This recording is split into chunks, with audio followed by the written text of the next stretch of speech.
The ocean does not keep secrets, it preserves them. Until one day, the weight of the water becomes too heavy for history to ignore. For nearly 8 decades, a tomb of pressurized steel lay hidden beneath the freezing silt of the Skagerrak, the treacherous strait between Denmark and Norway. It was never supposed to be there. A vessel carrying cargo that officially didn't exist, and its presence challenges everything we thought we knew about the final hours of the Third Reich. 79 years of silence, broken. And what was found inside didn't just rewrite history, it forced a confrontation with a far more uncomfortable question. Who actually escaped Berlin? In the final days of World War II, Germany's U-boat fleet was being hunted into extinction. But one class of submarine remained something else entirely. A ghost in the machine, the Type 21. This wasn't just a submarine, it was decades ahead of its time. An electroboot capable of staying underwater for weeks and outrunning Allied destroyers. Then, in 2018, a discovery. Researchers located the wreck of U-3523, buried deep in the seabed, tilted at a 45-degree angle, only the stern visible above the mud. Which meant one thing. This wasn't a gentle descent. It was a violent vertical impact. For years, the ocean kept its interior sealed, untouched, until now. Because with new micro-ROV technology, we can finally look inside. A frozen moment in May 1945.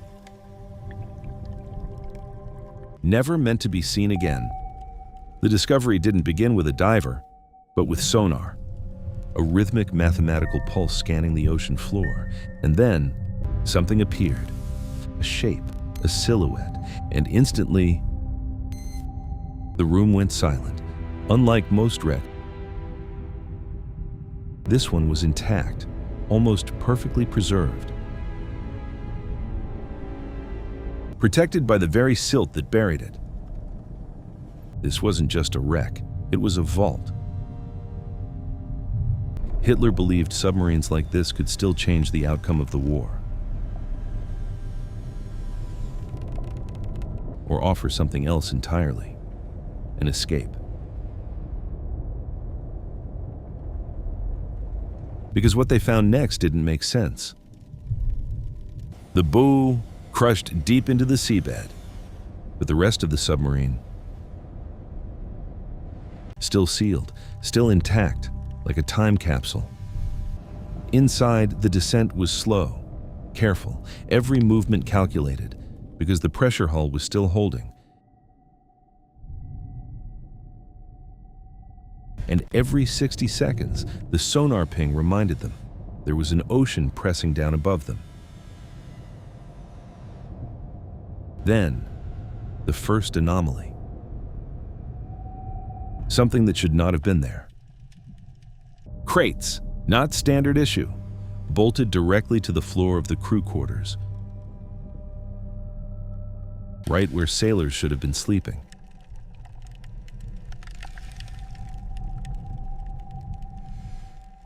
And that's when the mission changed. This wasn't just a wreck investigation anymore. This was something else. As the ROV moved deeper inside, another discovery. The ship's safe, reinforced, modified, built to survive even a catastrophic hull collapse. Which raises a question. What inside this submarine was more important than the lives of 58 crew members? Then came the moment that changed everything. A watertight locker, inside civilian clothing, luggage, belonging to people who were never listed on the manifest. And suddenly, this wasn't a military mission anymore. It looked like an escape. Then, the final piece. A leather briefcase, preserved in darkness. Inside, documents, flight manifests, South American transit papers, dated May 1945, and among them, diplomatic credentials, not belonging to a naval officer, but to a high-ranking official from the Reich's financial ministry. A man officially declared dead in Berlin. Which means one thing: U-3523 wasn't fleeing the war. It was carrying something, or someone, out of it. Some researchers believe this submarine was part of the rat lines, the secret escape routes to South America. Others go further. They believe it carried something else, crates labeled special physics, a term used for the Reich's most sensitive weapons research, nuclear, experimental. And suddenly, this becomes something much bigger, not just escape, but leverage in a post-war world.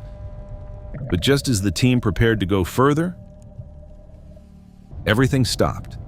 The wreck was declared an official war grave. No further extraction allowed, no opening the crates,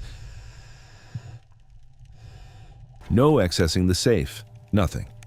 And that raises another question. Why? Why stop now, when the answers are finally within reach? Was it respect for the dead, or fear of what might still be inside? Because if this submarine really carried evidence of an escape, or advanced weapons research, then history didn't end in 1945. It just disappeared. And now, it might be waiting at the bottom of the ocean, still sealed, still hidden. U-3523 is not just a wreck. It is a tomb, an archive, and possibly the final chapter of a story that was never meant to be told. And the deeper we look, the more one question remains. What else is still down there, waiting?